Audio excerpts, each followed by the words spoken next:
Hello everyone, welcome to my channel Biochemistry by Dr. Tejas. Today we'll see about the metabolism of glycine under the protein metabolism lecture series. So first we see the overview, which is mainly linked with the major oxidative pathways. That means 4 amino acids are synthesized from intermediates of glycolysis. These are serine, glycine, cysteine and alanine. If you see in this diagram, glucose is metabolized and form a one intermediate 3-phosphoglycerate, which further form a serine. Serine is further converted to the glycine, and this is the reversible reaction. So glycine again is converted to the serine, and thus serine is also form one of the intermediate of the glycolysis, and thus it will form the glucose or the glycogen. So both these are glucogenic amino acids. Serine is further converted to the cysteine. Upon desulfation, it will form the pyruvate, so it is also the glucogenic amino acids, and pyruvate form the alanine to the transamination reactions. So by this we start the glycine metabolism. So let us see first few key points regarding the glycine. It's the simplest amino acid.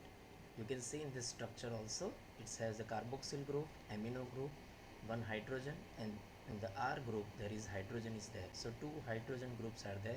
So it is optically inactive because it does not contain asymmetric carbon atom. It is a non-essential amino acids or also called dispensable amino acid, and it is glucogenic amino acids. Now if we see the synthesis of the glycine, so this is the major route by which the glycine is formed is from the serine by the action of the enzyme serine hydroxymethyl transferase, where pyridoxal phosphate acts as a coenzyme, and also folic acid takes part into the reaction, means in the form of tetrahydrofolate, which receives the hydroxymethyl group and it is converted to N5N10 hydroxymethyl and as well as form the glycine. This is the major route of formation of the glycine. Another route is the formation of glycine from the threonine. So threonine upon the aldolase enzyme action with the help of pyridoxal phosphate will form the glycine. The next source for the glycine is the glycine cleavage enzyme, or it is also called the glycine synthase enzyme, which is there in the living mitochondria. So glycine is converted to form along with the tetrahydrofolate, that is methylene tetrahydrofolate, also form the ammonia and the carbon dioxide. And in this reaction, lipoic acid also the part of this multi-enzyme complex. NAD plus is converted to NADH, which is further entered into the electron transport chain to form energy. So this is the only reaction of the glycine, or you can say this is the reaction where the glycine helps in the formation of the energy. Another source for the glycine is through the glyoxylate alanine aminotransferase, that is glycine aminotransferase enzyme, where glyoxylate and alanine transaminated to form glycine and pyruvate. So this is the fourth important route for the formation of the glycine. So these four, serine, threonine, glycine cleavage enzyme reaction and alanine glyoxylate aminotransferase reaction will form the glycine. Now if we see its catabolism, the same reaction we carry. So the first is the glycine is converted back to the serine, as it is the reversible reaction by the same enzyme serine hydroxymethyl transferase. So serine is formed and it is entered into the glycolytic pathway to form the glucose or the glycogen, so it is called the glucogenic amino acids. So glycine and serine both are glucogenic amino acids. Next reaction is the glycine is converted to the methylene tetrahydrofolate and form ammonia and carbon dioxide by the same enzyme glycine cleavage enzyme multi-enzyme complex. And the third route is the D-amino acid oxidase, by which the glycine is converted to glyoxylic acid and further converted to the oxalate or oxalic acid. And again the same, the glycine and pyruvate upon transamination to form alanine and glyoxylate. to form further the oxalic acid. This oxalic acid is excreted further in the urine. So these three are the important catabolic route of the glycine. Now if we see some of the important metabolic function of the glycine, first is it will form the serine, that is conversion to the serine, and that's why it is a glucogenic amino acid. The same, it is the glucogenic, that is the via serine to pyruvate route. Third is one carbon metabolism via the glycine cleavage system to form the methylene tetrahydrofolate. Fourth is acts as a conjugating agent. The first is conjugation of the bile acids to form the bile salts like glycolic acid and glycoquinodeoxycholic acid. And second, conjugation of the benzoic acid to form the hippuric acid. In the body, the benzoic acid first combined with the coenzyme A, that is the active form of the pantothenic acid, to form benzoyl coenzyme A, and benzoyl coenzyme A further combined with the glycine to form benzoyl glycine, which is also called hippuric acid. And hippuric acid is excreted in the urine, and so it is also considered as one of the normal constituents of the urine. So glycine is also a neurotransmitter. It is primarily an inhibitory neurotransmitter, but it is the higher level is cause the excitation and seizures. So that's why it is also an excitatory neurotransmitter also. It helps in the collagen formation as well as in the stabilization. So if we see in the collagen structure, every third amino acid is the glycine, and as it is the simplest amino acid, it is the only amino acid incorporated into the king formed by the proline in the structure. So not only it will form the collagen structure, it will also stabilize the collagen structure. It also helps in the formation of the buffer, which are used in the various separation techniques like electrophoresis and the blotting techniques, specifically the Western blotting techniques. It also used as a buffer for irrigation for the bladder after the transurethral resection of the prostate operation, where there is the irrigation of the bladder is required during the operation and after the operation also, where the glycine is one of the constituent of the irrigation buffer. Now we see some of the important specialized products from the glycine. So these four are the very important specialized product: the creatine, creatine phosphate and creatinine, heme, urine nucleotide and glutathione. So we see one by one. Creatine, creatine phosphate and creatinine. So how creatinine is formed? So if we see the reaction, glycine is combined with the arginine.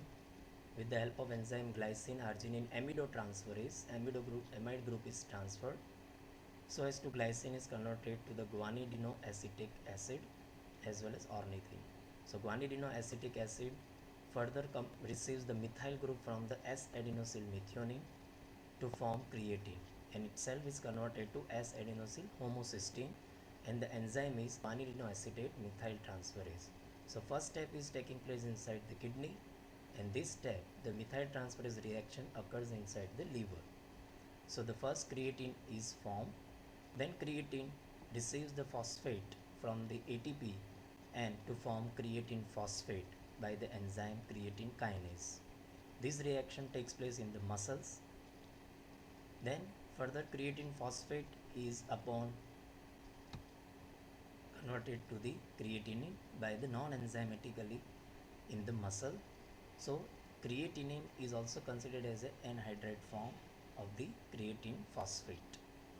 So if we see the clinical importance of this whole reaction, first we see the creatine kinase. If you remember, it has the diagnostic utility as the clinical enzymology, and its isoform CKMB is specifically used to diagnose the condition called myocardial infarction.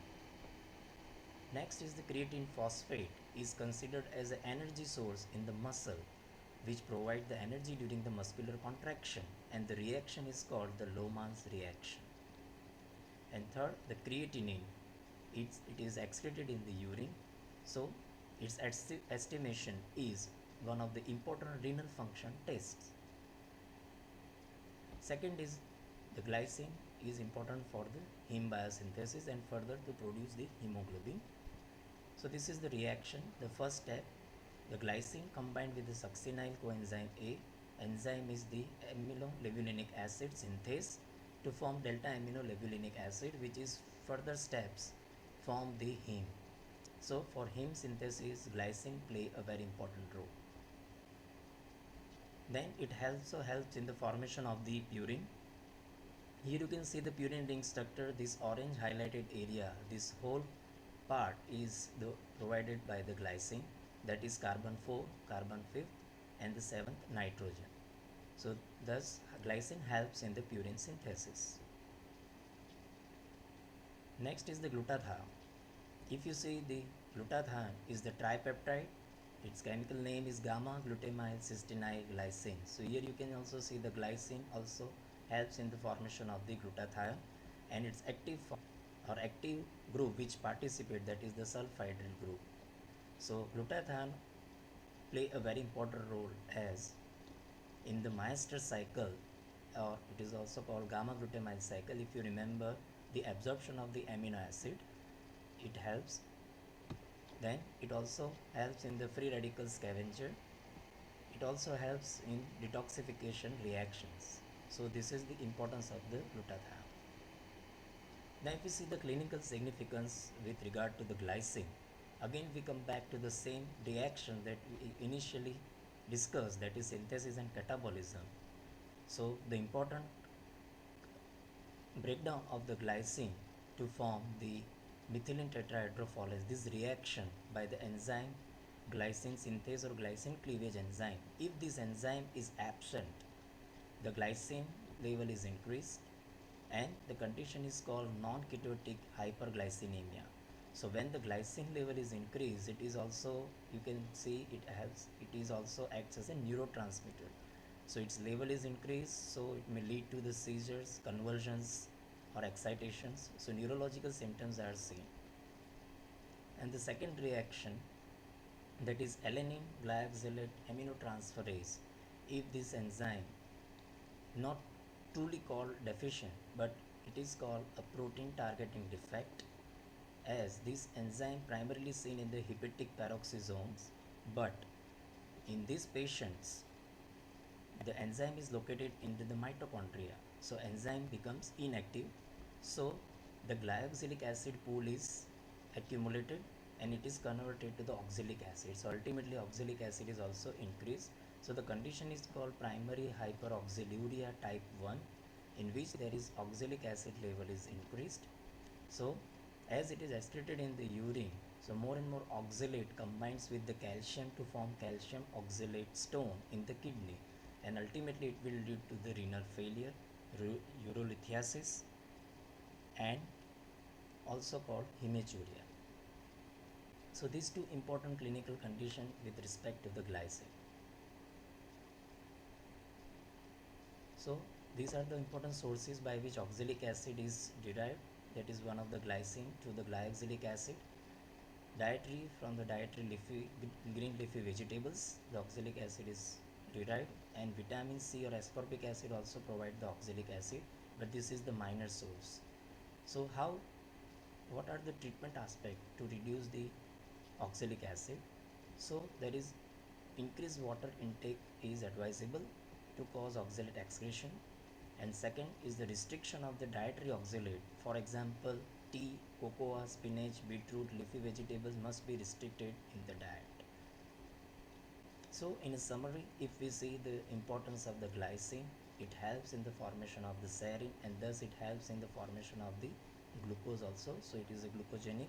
It also helps to form the creatine, then creatine phosphate and creatinine. Then it helps in the formation of the glutathione, purine synthesis, collagen formation and stabilization.